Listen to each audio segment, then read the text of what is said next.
주일력으로 따져서 어버이주일, 어린주일과 어버이주일과 스승주일이 같이 있는 그런 5월달이죠. 어버이주일, 여러분 이 어버이주일날 성경에서 과연 부모를 어떻게 대하라 라는 이 말씀을 가지고 잠깐 은혜를 나누고자 합니다. 히브리어에서 산을 하림이라고 합니다. 그리고 부모는 호림이라고 합니다. 그래서 유대인들은 부모는 산과 같은 존재이다. 그래서 보통 사람들보다 피 솟아있는 존재가 바로 산과 같은 부모라고 생각합니다. 산과 같은 존재가 부모라는 것이죠. 유대인들의 생각은 부모는 높은 산과 같은 존재들이란 말입니다.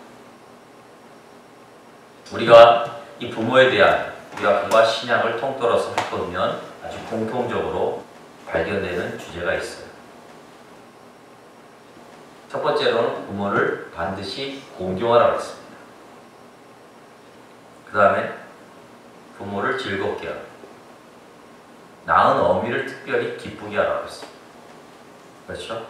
그리고 신약에 넘어가서는 주 안에서 부모를 공경하라 라고 말씀드렸습니다. 그리고 이 계명들에 대해서 지키지 않을 경우에는 저주를 받을 것이다 그랬습니다. 여러분, 부모에게 공경하지 아니하고 부모에게 순종하지 아니한다면 성경은 저주를 받을 것이라고 얘기했습니다. 그리고 반대로 이 부모에게 공경하는 이 계명을 지키는 자에게 복이 따른다 그랬어요. 약속이 따른다 그랬어요. 그 약속은 땅에서 장수하고 땅의 축복을 받는다 그랬습니다.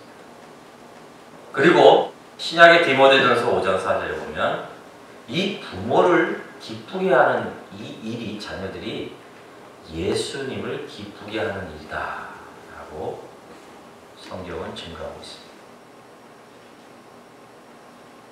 그리고 이 부모에 대한 교훈에 대해서 우리가 또 하나 살펴볼 게 있어요.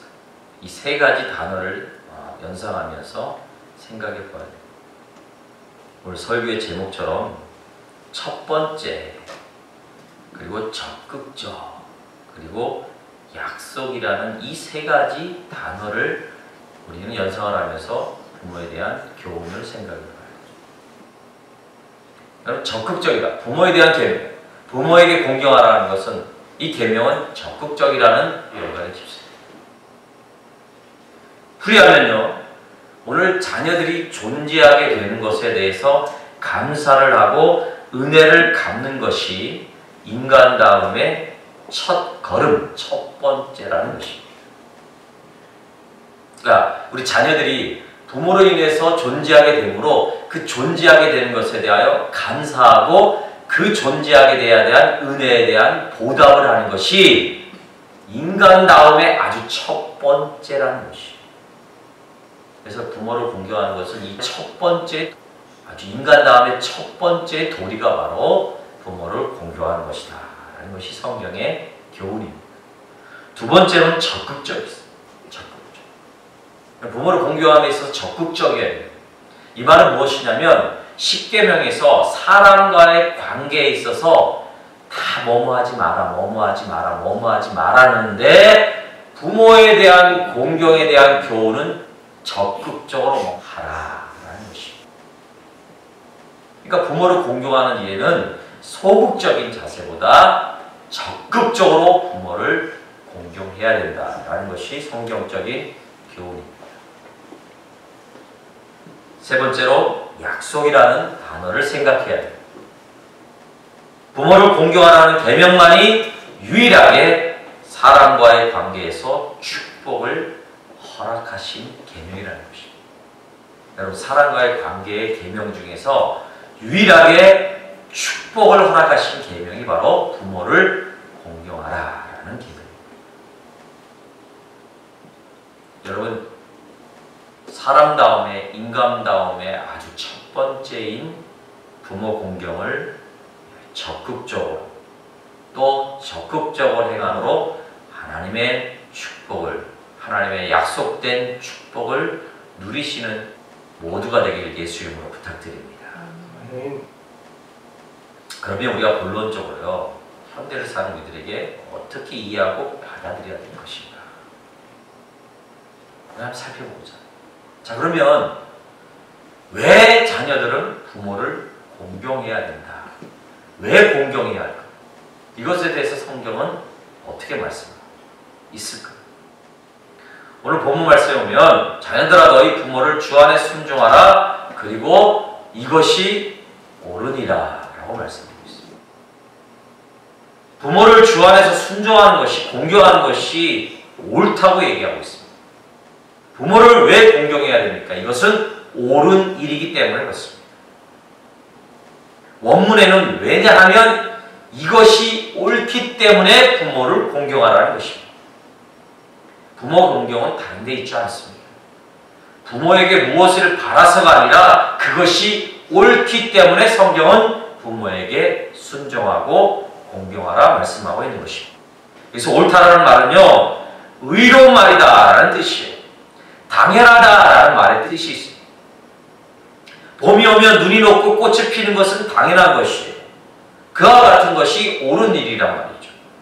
5월이 되었는데 싹이 나지 않는 나무는 죽은 나무가 틀림이 없습니다. 당연한 일이에요. 이와 같이 부모에게 효도하는 것은 당연한 이치요, 당연하고 정말 극히 올바른 행동이라는 것입니다. 절대 이상한 것이 아닙니다. 반드시 인간이면 해야 될 도리라는 것이죠. 그렇다면 왜 부모를 공경해야 되는가? 몇 가지를 정리하자면 그래요. 생명을 부모를 통해서 받았기 때문에 그렇습니다. 여러분 부모 없는 자식 있어요? 없어요. 부모님이 나의 스승이 되어 주셨기 때문에 그렇습니다. 여러분 어릴 때부터 부모를 보고 자라요. 부모의 가르침을 따라 자랍니다. 또한 아낌없이 주시는 분이기 때문에 부모를 공경해야 돼요. 부모는 사랑의 원천이기 때문에 부모를 공경해야 돼요. 에로스 사랑은 시기가 있고 질투가 있어요. 거짓이 있어요. 친구의 사랑, 배신이 있습니다. 그러나 부모의 사랑은 변하지 않아요. 진실합니다. 순수한 희생적인 사랑이 바로 부모의 사랑인 것입니다. 그러기에 우리는 성경은 부모를 공경해야 된다고 말씀하고 있습니다. 자, 그럼 두 번째로 부모를 여러분 어떻게 공경해야 됩니까? 부모를 공경하는 방법을 성경에서 무엇이라고 말하고 있을까요? 첫 번째로 따라합시다. 순종해야 합니다. 순종해야 합니다. 순종하시기 바라겠습니다. 네. 저도 자녀이기 때문에 부모님께 순종해야 합니다. 여러분 순종이라는 단어는 헬라에서는 휘파쿠오라는 단어예요. 순순히 따른다는 것을 말합니다. 순순히 따르는 것을 말해요. 그 휘파쿠오의 단어는 완료형이 아니라 진행형의 의미가 있습니다. 그러니까 부모에 대해서 순종하는 것은 어느 한동안이 아니라 부모님이 계시는 모든 삶 동안에 계속적으로 진행되어야 된다는 뜻이 있어요. 그 다음에 이 휘파쿠오는 귀를 기울이다 라는 뜻이 있어요. 저는 부모님께 순종한다는 말이 이 휘파쿠오의 이 단어에서 귀를 기울인다 라는 의미의 포커스를 맞추고 싶어요. 거창한 것이 아니에요. 순종은 부모님의 말씀을 귀 기울여 듣는 것에서부터 시작되어지는 것이 바로 순종이라는 것이에요. 여기서 중요한 것은 말씀하시는 부모님의 마음을 읽을 줄 알아야 됩니다. 여러분 내가 무엇인가 부모의 말을 납득할 만할 때는 문제가 되지 않아요. 그러나 납득하기 힘들 때는 우리는 어떻게 받아들여야 돼요? 그것까지 순종해야 돼요. 그럴 때 방법이 무엇이냐면 왜 부모가 내가 납득하지 못할 그런 말씀을 했을까라는 그 마음을 읽어드려야 된다는 것입니다. 이게 순종의 모습이에요. 여러분 그 부모님의 마음을 읽지 못하고 그 부모님의 마음을 해야 될지 모르면 부모를 믿을 수가 없어. 그 말씀에 대해 따를 수가 없는 것이. 여러분 창세기 22장 아브라함이 자기 아들 이삭을 드렸을 때 그 상황을 한번 생각해 볼까요? 아브라함의 나이가 그때 몇 세였을까요? 127세였어요. 이삭의 나이는 몇 살이었을까요? 27살이었어요. 하나님의 지시를 받아 아브라함이 함께 모리아 산에 가서 하나님께 번제를 드리려고 준비하고 있었어요.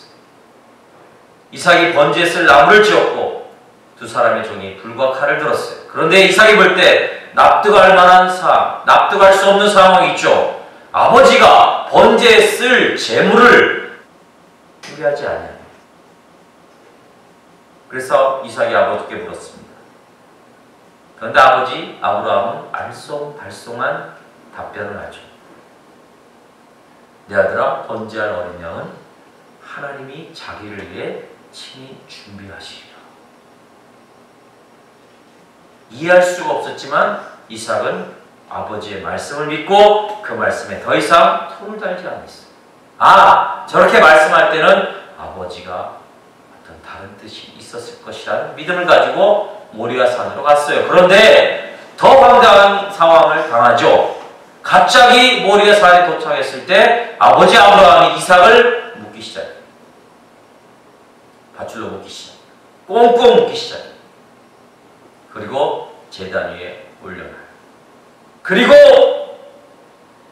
여러분 번제는 각을 뜨는 거예요. 그렇죠? 온 몸에 다 죽여서 각을 뜨는 것이고.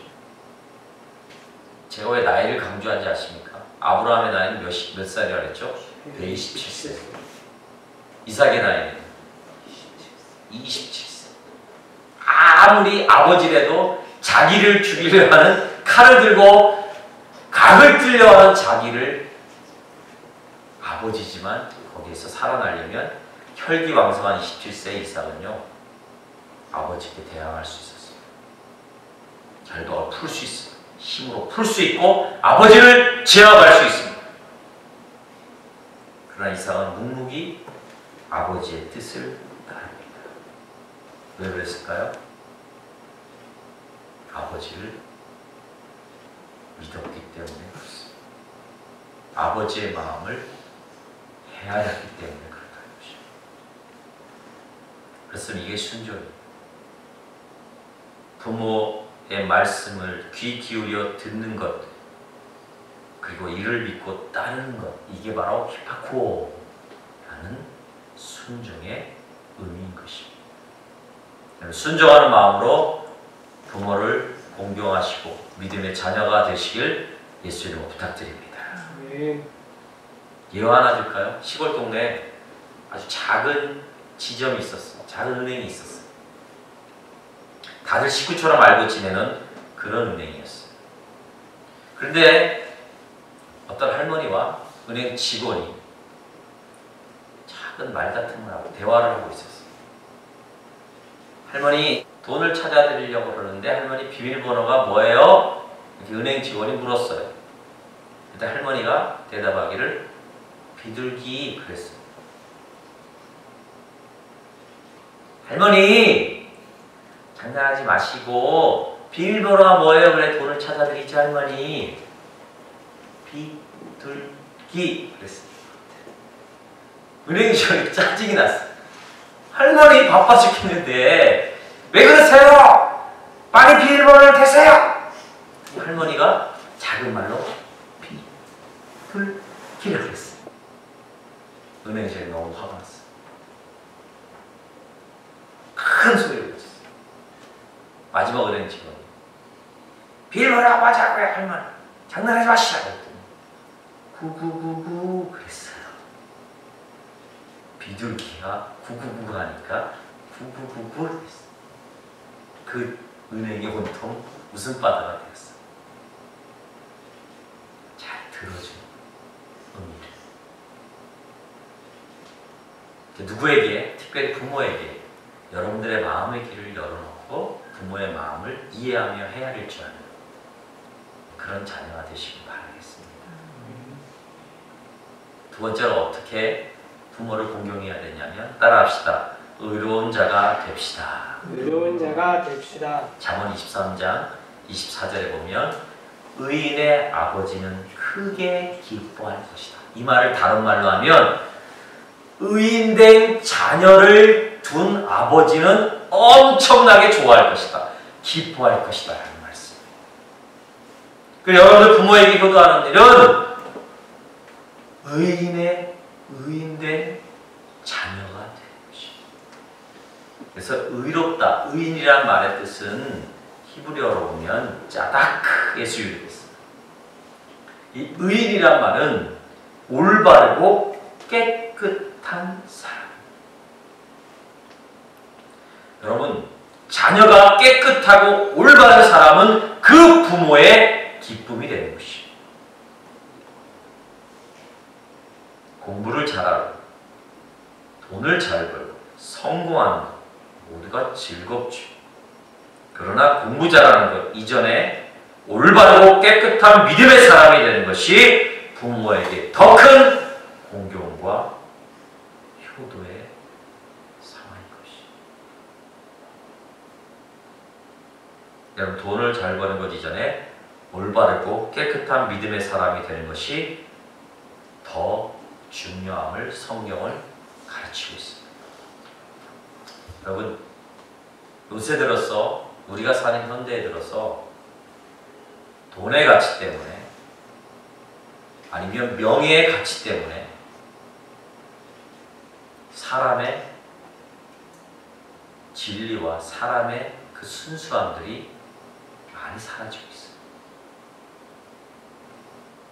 학교의 교육뿐만 아니라 우리가 처한 상황들을 보면 사람의 그 깨끗하고 의로운 그 마음보다 그 중심보다 돈의 가치가 훨씬 명예라는 그 가치가 사람의 그 의롭고 깨끗한 마음보다 더 많이 올라갑니다. 돈이 있으면 모든 것이 다 해결돼요. 명예의 자리에 올라가면 다 그것이 커버되고 그 사람의 인격이 그것 하나로 평가되고 가치 기준이 그것으로 잡니다. 이 시대. 그러나 성경은 말하고 있어요. 부모의 가장 큰 기쁨이요 사람의 가장 큰 도리는 무엇이냐? 그런 돈의 가치보다 명예의 가치보다 의롭고 진실한 그 사람으로 되어가고 그 사람이 바로 부모의 가장 큰 기쁨이 된다는 것이죠. 돈이 많지 않더라도 명예가 높지 않더라도 여러분 깨끗하고 정의로운 사람이 되시길 예수 이름으로 부탁드립니다. 네. 이 진실하고 이 신실한 사람이 이 진실로 세상을 살아가고 이 신실함으로 그 삶의 목표를 두고 그것이 가장 큰 가치로 살아가는 그 자녀들을 격려하시길 바라겠어요. 그 자녀가 가장 위대한 자녀요. 그 자녀가 부모에게 가장 큰 기쁨이 된다는 사실을 여러분의 삶 가운데 보여주시길 바라겠어요. 이런 자녀가 믿음의 자녀요. 이런 자녀가 하나님께 기쁨이 되는 자녀라는 것입니다.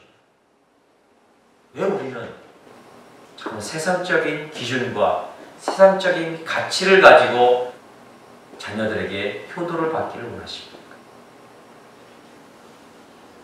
의로운 자녀 먼저 우리가 되기를 원합니다. 우리의 부모에게 의로운 자녀가 되시고 우리의 자녀에게 그 의로움의 자녀를 양육하시는 믿음의 부모가 되시길 예수 이름으로 부탁드립니다. 이럴 때 우리들의 세상이 다시금 하나님이 원하시고 바라시는 그러한 세상의 모습으로 나아갈 수 있는 것입니다. 여러분, 하나님이 이 세상을 창조하신 후에 두 가지의 공동체를 만들었습니다. 그 하나는 무엇일까요? 가정입니다. 또 하나는 무엇일까요? 교회인 것입니다. 어떻게 보면 교회의 근간이 되는 것이 가정인 것입니다.